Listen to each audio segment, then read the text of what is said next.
ನಮಸ್ಕಾರ. ಉತ್ತರ Karnataka ನ್ಯೂಸ್ನ sports round ಅಪ್ಗೆ ಸ್ವಾಗತ. ನಾನು ಶುಭಾ ಎಂಪಾಲ್. ಬನ್ನಿ ಕ್ವಿಕ್ ಆಗಿ ನೋಡೋಣ ಕ್ರೀಡಾ ಜಗತ್ತಿನ ಪ್ರಮುಖ ಸುದ್ದಿಗಳನ್ನು.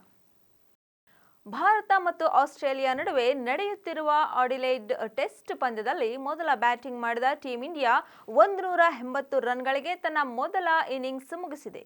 ಕಾಂಗರೂ ವೇಗಿಗಳ ದಾಳಿಗೆ ನಲುಗಿದ ಟೀಂ ಇಂಡಿಯಾ ಮೊದಲ ದಿನದಾಟದ ಎರಡನೇ ಸೆಷನ್ನಲ್ಲೇ ತನ್ನ ಮೊದಲ ಇನ್ನಿಂಗ್ಸ್ ಅಂತ್ಯ ಹಾಡಿತು. ಟೀಂ ಇಂಡಿಯಾ ಪರ ಕೊನೆಯಲ್ಲಿ ಏಕಾಂಗಿ ಹೋರಾಟ ನೀಡಿದ ಯುವ ಆಲ್ರೌಂಡರ್ ನಿತೀಶ್ ಕುಮಾರ್ ರೆಡ್ಡಿ 42 ರನ್ಗಳ ಇನ್ನಿಂಗ್ಸ್ ಆಡಿದರು. ಟಾಪ್ ಆರ್ಡರ್ನಲ್ಲಿ ಕೆಎಲ್ ರಾಹುಲ್ ಮತ್ತು ಶುಭಮ್ ಗಿಲ್ ಕ್ರಮವಾಗಿ 37 ಮತ್ತು 31 ರನ್ಗಳ ಕಾಣಿಕೆ ನೀಡಿದರು. ಉಳಿದವರಿಂದ ಹೇಳಿಕೊಳ್ಳುವಂತಹ ಪ್ರದರ್ಶನ ಕಂಡುಬಂದಿರಲಿಲ್ಲ.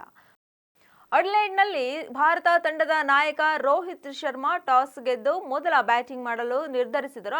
ಆದರೆ ನಾಯಕನ ಈ ನಿರ್ಧಾರ ತಪ್ಪು ಎಂಬುದು ಇನ್ನಿಂಗ್ಸ್ನ ಮೊದಲ ಎಸೆತದಲ್ಲೇ ಸಾಬೀತಾಯಿತು. ಕಳೆದ ಪಂದ್ಯದಲ್ಲಿ ಶತಕ ಸಿಡಿಸಿದ್ದ ಯಶಸ್ವಿ ಜೈಸ್ವಾಲ್ ಅಡಿಲೇಡ್ನಲ್ಲಿ ಮೊದಲ ಎಸೆತದಲ್ಲೇ ಔಟ್ ಆದರು. ಆದರೆ ಆ ಬಳಿಕ ಕೆಎಲ್ ರಾಹುಲ್ ಮತ್ತು ಶುಭಮ್ ಗಿಲ್ ಜೊತೆಗೂಡಿ ಈ ಇಬ್ಬರು ಎರಡನೇ ವಿಕೆಟ್ಗೆ 69 ರನ್ಗಳ ಜೊತೆ ಆಟವನ್ನು ಆಡಿದರು. ಆದರೆ ಕೆಎಲ್ ರಾಹುಲ್ ಔಟ್ ಆದ ಬಳಿಕ ಭಾರತದ ಇನ್ನಿಂಗ್ಸ್ ತತ್ತರಿಸಿತು.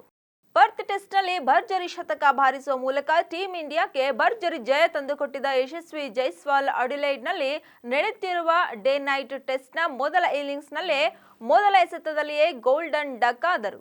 ಅದರೊಂದಿಗೆ ಜೈಸ್ವಾಲ್ ಅನೇಕ ಅನಗತ್ಯ ದಾಖಲೆಗಳನ್ನು ತಮ್ಮ ಖಾತೆಗೆ ಹಾಕಿಕೊಂಡರು.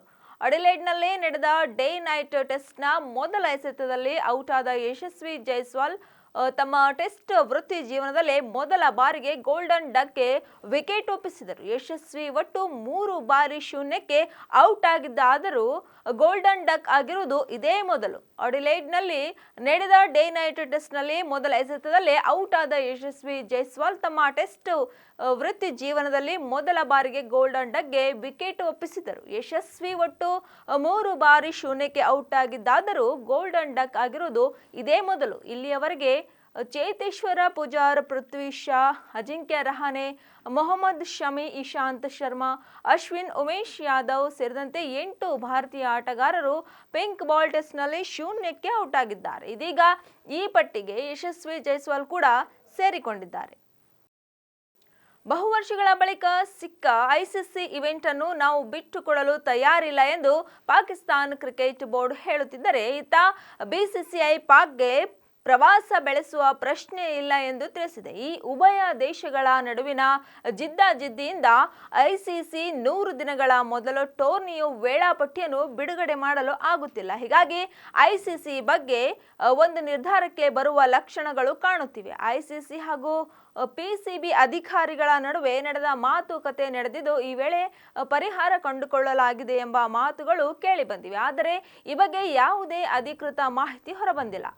ಗುರುವಾರದಂದು ಐಸಿಸಿ ನೂತನ ಅಧ್ಯಕ್ಷ ಜೈಶಾ ಹಾಗೂ ಪಿಸಿಬಿ ಮುಖ್ಯಸ್ಥ ಮೊಹಸಿನ್ ನಖ್ವಿ ಮಧ್ಯ ಚಾಂಪಿಯನ್ಸ್ ಟ್ರೋಫಿ ಆಯೋಜನೆಗೆ ಸಂಬಂಧಿಸಿದಂತೆ ಚರ್ಚೆಗಳು ನಡೆದಿವೆ. ಈ ಬಗ್ಗೆ ಚರ್ಚಿಸಲು ಶನಿವಾರ ಮತ್ತೆ ಸಭೆ ಕರೆಯಲಾಗಿದೆ. ಇದೇ ವೇಳೆ ಹೈಬ್ರಿಡ್ ಮಾದರಿಯಲ್ಲಿ ಪಂದ್ಯಗಳನ್ನು ನಡೆಸಿದರೆ ತನಗೆ ಆಗುವ ನಷ್ಟವನ್ನು ತುಂಬಿಕೊಡುವಂತೆ ಪಿಸಿಬಿ ಐಸಿಸಿಗೆ ಕೇಳಿಕೊಂಡಿತು. ಐಸಿಸಿ ಪಾಕಿಸ್ತಾನ ಕ್ರಿಕೆಟ್ ಮಂಡಳಿ ಮನವಿಯನ್ನು ತಿರಸ್ಕರಿಸಿದೆ. ಮೊದಲ ವೇಳೆ ಸರಣಿಯಲ್ಲಿ ಟೀಂ ಇಂಡಿಯಾ ನಾಕ್ಔಟ್ ಪ್ರವೇಶಿಸಿದರೆ ತಟಸ್ಥ ಸ್ಥಳಗಳಲ್ಲಿ ಪಂದ್ಯಗಳನ್ನು ಆಡಿಸಲು ತೀರ್ಮಾನಿಸಲಾಗಿದೆ.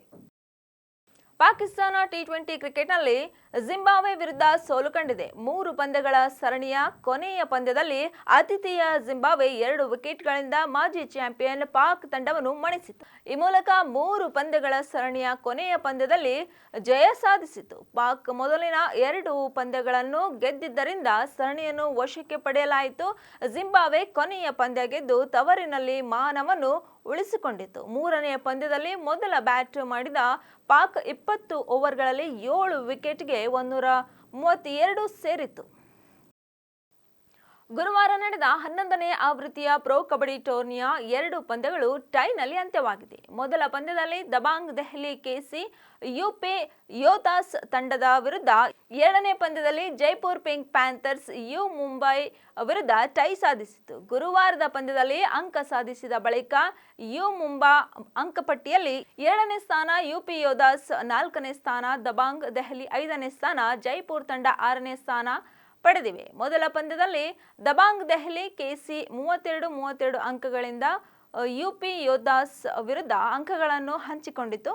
ಮೊದಲ ಅವಧಿಯ ಆಟದಿಂದ ಉಭಯ ತಂಡಗಳು ಜಿದ್ದಾಜಿದ್ದಿನಲ್ಲಿ ಕಾದಾಟವನ್ನು ನೀಡಿದವು. ಎರಡನೇ ಪಂದ್ಯದಲ್ಲಿ ಜೈಪುರ್ ಪಿಂಕ್ ಪ್ಯಾಂಥರ್ಸ್ ಹಾಗೂ ಯು ಮುಂಬಾ ತಂಡಗಳ ನಡುವೆ ಕಾದಾಟ ನಡೆಯಿತು. ಈ ವೇಳೆ ಜೈಪುರ್ 22 ಅಂಕಗಳಿಂದ ಮುಂಬಾ ವಿರುದ್ಧ ಟೈ ಸಾಧಿಸಿತು. ಮೊದಲ ಅವಧಿಯ ಆಟದಲ್ಲಿ ಮುಂಬಾ 12-8 ಅಂಕಗಳಿಂದ ಮುನ್ನಡೆ ಸಾಧಿಸಿತು. ಈ ವೇಳೆ ಉಭಯ ತಂಡಗಳು ಟ್ಯಾಕಲ್ನಲ್ಲಿ ಅಮೋಘ ಪ್ರದರ್ಶನ ನೀಡಿದವು. ಅಲ್ಲದೆ ಮೊದಲ 20 ನಿಮಿಷದ ಆಟದಲ್ಲಿ ದಾಳಿಯಲ್ಲಿ ಎರಡು ತಂಡಗಳು ಅಂಕಗಳನ್ನು ಕಲೆ ಹಾಕುವಲ್ಲಿ ವಿಫಲವಾಗಿದ್ದವು.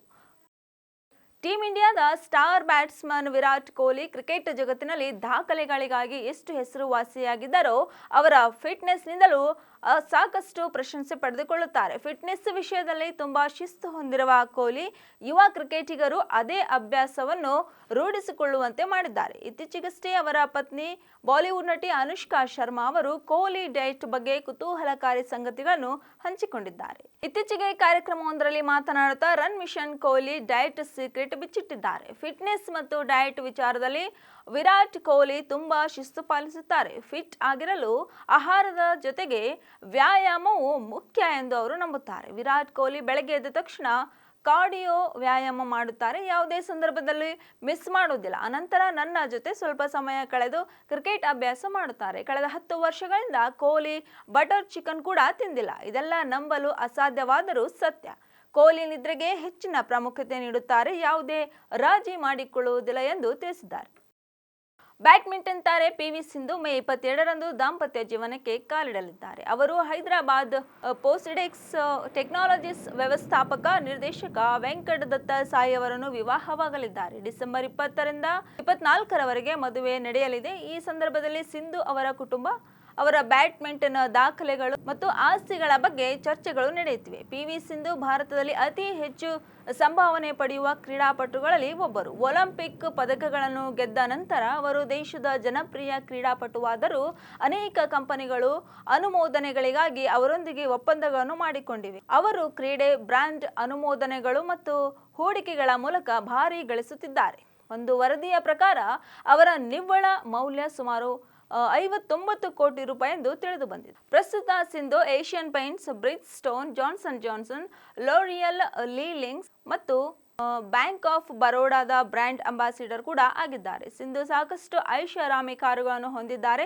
ತೆಲುಗು ಚಿತ್ರರಂಗದ ಹಿರಿಯ ನಟ ನಾಗಾರ್ಜುನ್ ಅವರು 73 ಲಕ್ಷ ರೂಪಾಯಿ ಮೌಲ್ಯದ BMW X5 ಕಾರನ್ನು ಉಡುಗೊರೆಯಾಗಿ ನೀಡಿದ್ದಾರೆ. ಕ್ರಿಕೆಟ್ ದೇವರು ಸಚಿನ್ ತೆಂಡೂಲ್ಕರ್ ಅವರು 50 ಲಕ್ಷ ರೂಪಾಯಿ ಮೌಲ್ಯದ BMW 320D ಕಾರನ್ನು ಉಡುಗೊರೆಯಾಗಿ ನೀಡಿದ್ದಾರೆ. ಮಹೀಂದ್ರಾ ಕಂಪನಿಯು ಅವರಿಗೆ ಥಾರ್ ಕಾರನ್ನು ಉಡುಗೊರೆಯಾಗಿ ನೀಡಿದ್ದಾರೆ.